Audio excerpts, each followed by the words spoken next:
HRTC की salary हमेशा 17 18 को ही मिलती है। नहीं, हाँ तो खुद कह रहे तो 14 तारीख को मिली, आजकल में मिल जाएगी। एचआरटीसी का भारतीय जनता पार्टी ने पिछले 3 साल से ओवर टाइम नहीं दिया था, नाइट नहीं दी थी। मैंने उनकी ओवर टाइम और नाइट की आधी पेमेंट कर दी है और आधी हम वो करने जा रहे हैं। भारतीय जनता पार्टी से पूछा जाना चाहिए ना कि वो 3 साल से उनके नाइट और ओवर टाइम क्यों नहीं दिया गया।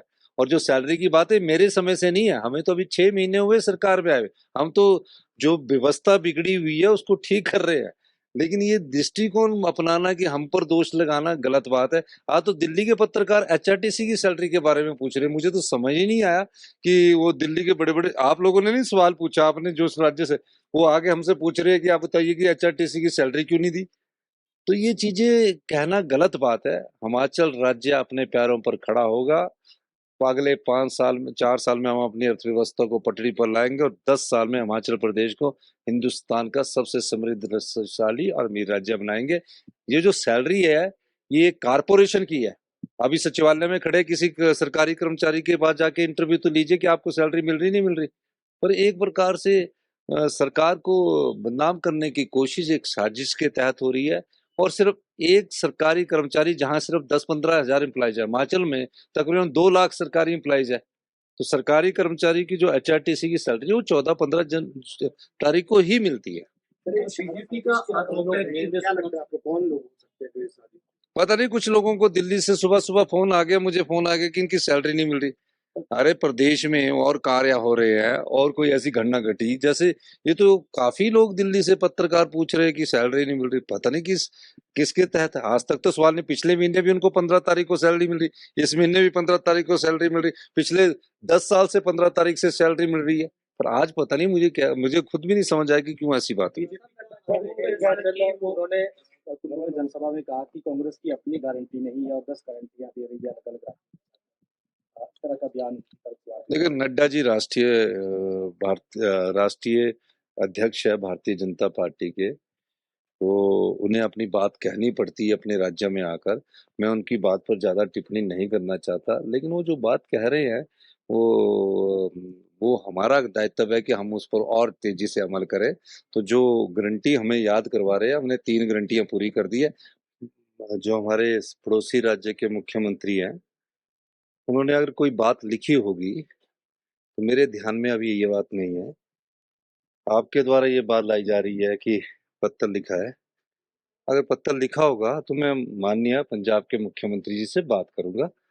और जो पड़ोसी राज्य है, अगर आपसे हमारी कोई ऐसी उनके साथ बात नहीं है, और मैं निश्चित तौर पर कह सकता हूँ कि जब भी मुझे पत्र की जानकारी मिलेगी मैं उनसे मिलकर बैठकर भी बात करूंगा। सर, उसमें ये लिखा गया है कि केवल जो हिस्सेदारी है वो सिर्फ बिजली पर है, फ्री पावर पर है, पानी पर नहीं। नहीं, वो तो मैं इस समय उस बारे में कुछ नहीं कहना चाहता। मैं तो सिर्फ ये कहना चाहता हूँ कि जब पंजाब था, हिमाचल भी उसका पार्ट था, हरियाणा भी उसका पार्ट था। भारत सरकार ने बीबीएमबी को बनाया, और जब भारत सरकार ने बीबीएमबी को बनाया उसके बाद जब हिमाचल प्रदेश बना तो उसमें हिस्सेदारी मिली, और हमारा शेयर चंडीगढ़ में भी और बीबीएमबी में भी, और जो भी केंद्र सरकार की संपत्ति में उसमें तय किया गया, उस तय के हिसाब से एक हिस्सेदारी है।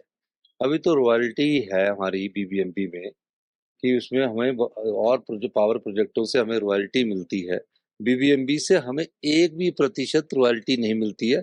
और हम उसके अधिकार के लिए पंजाब के मुख्यमंत्री जी से भी बात करेंगे, हरियाणा के मुख्यमंत्री जी से भी बात करेंगे, और जो भी बीबीएमबी की पार्टनर स्टेट्स है उनसे बात करेंगे, भारत सरकार से भी बात करेंगे। संवाद के द्वारा ही बातचीत होती है।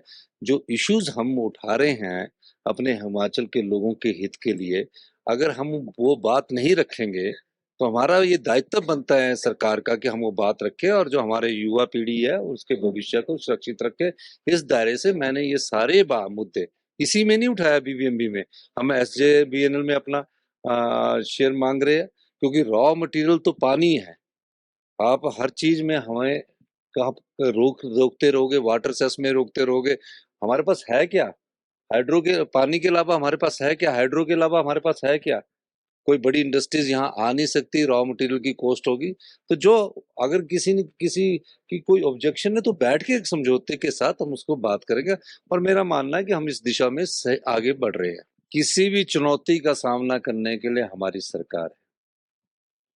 कर्ज के बोझ के तले दबने के बाद भी यही वो अधिकारी है जिनसे हमने अपने सरकारी कर्मचारियों को, अधिकारियों को, जो हिमाचल प्रदेश की विकास की गाथा लिखते हैं, ओल्ड पेंशन स्कीम दी।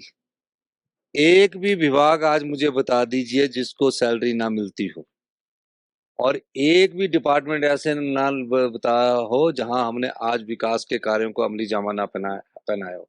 वो घबरा रहे हैं। जिस तेजी से हमारी सरकार कार्य कर रही है तो उनके पास कहने को कुछ नहीं है। ठीक है, आप हमारे पैसे रोक सकते हो, आप 4 सांसद चुनकर गए हो, आपको अगर पैसे ही रोकने हैं, 14,500 करोड़ में से हमारे कर्ज की लिमिट को 8,500 करोड़ का आपने कम कर दिया।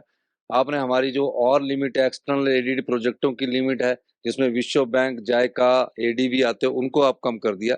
इसका ये मतलब नहीं है कि हम विकास की को रोकने से आगे नहीं बढ़ेंगे।